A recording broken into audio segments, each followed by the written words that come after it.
नाम जप कर भी कभी अहंकार नहीं आना चाहिए कि मैंने प्रभु नाम माला का जीवन में खूब जप किया है। दुनिया तो दर्पण है, उसमें कुछ खराबी दिखाई देती है तो वह अपना ही प्रतिबिंब है। सुधार अपने में लाना है, दुनिया को सुधारने की कवायद या दुनिया से शिकायत दोनों नासमझी का परिणाम है। यदि आप विनयशील, निस्वार्थ प्रेमी और पवित्र हैं तो विश्वास कीजिए कि आप अनंत धन के स्वामी हैं। एक विशाल हृदय और उच्च आत्मा वाला मनुष्य झोपड़ी में भी रत्नों की जमगाहट पैदा कर लेता है। जो सदाचारी और परोपकारी में प्रवृत्त है वह इस लोक में कभी भी धनी और परलोक में भी हरे कृष्ण। जप करते समय माया हमारा ध्यान भटकाने का निरंतर प्रयत्न करेगी, किंतु हमें इसकी तनिक भी परवाह नहीं करनी चाहिए। हमारा कार्य सरल है, कृष्ण के नामों का श्रवण करना। एक पवित्र नाम हरे कृष्ण राम, अन्यथा एक मंत्र में ध्यान पूर्वक सुनो और भगवान श्री कृष्ण को पुकारें। स्वयं को बचाने के लिए कृष्ण को पुकारें, वे तुरंत आपकी रक्षा करने आएंगे। वे पहले से ही अपने नामों में विद्यमान हैं।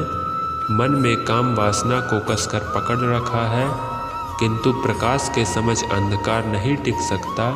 ठीक उसी प्रकार जैसे ही हम कृष्ण के नामों की शरण लेंगे, वैसे ही मन आसक्तियों को त्याग देगा।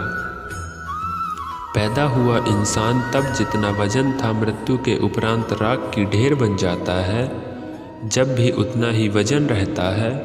भजन का ही महत्व है और उसी का वजन विभु का भी तौलने में समर्थ है। एक पत्ता समर्पण स्वरूप तुलसी का। हर क्षण हरि की दी हुई है, वो क्षण उनके साथ बीते सत्संग और स्वाध्याय द्वारा तो जीवन सार्थक बने। हम भाग्यशाली हैं जो अपनी अमृत वाणी का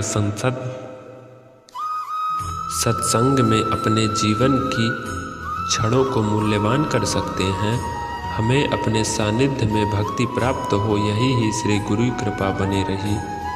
प्रभु की भक्ति में रोना ही सच्चा रोना है। प्रभु मिल जाते हैं तो भक्त आनंद में रोते हैं, और प्रभु से वियोग होता है तो भक्त व्याकुलता में रोते हैं। जैसे सुबह का उजाला अपने साथ नई किरण लेकर आता है, ठीक वैसे ही सुबह का सुविचार आपके साथ नई प्रेरणा और नई ऊर्जा लेकर आता है। रामायण में दो व्यक्ति ने, एक विभीषण और एक कैकई। विभीषण रावण के राज में रहता था फिर भी नहीं बिगड़ा। कैकई राम के राज में रहती थी फिर भी नहीं सुधरी। तात्पर्य सुधरना और बिगड़ना केवल मनुष्य की सोच और स्वभाव पर निर्भर करता है। हे अर्जुन, जिस प्रकार साध्वी स्त्री अपने प्रेम से पति को वश में कर लेती है, ठीक उसी प्रकार मेरे परायण हुए भक्त मुझे वशीभूत कर लेते हैं और मुझे उनकी इच्छानुसार चलना पड़ता है।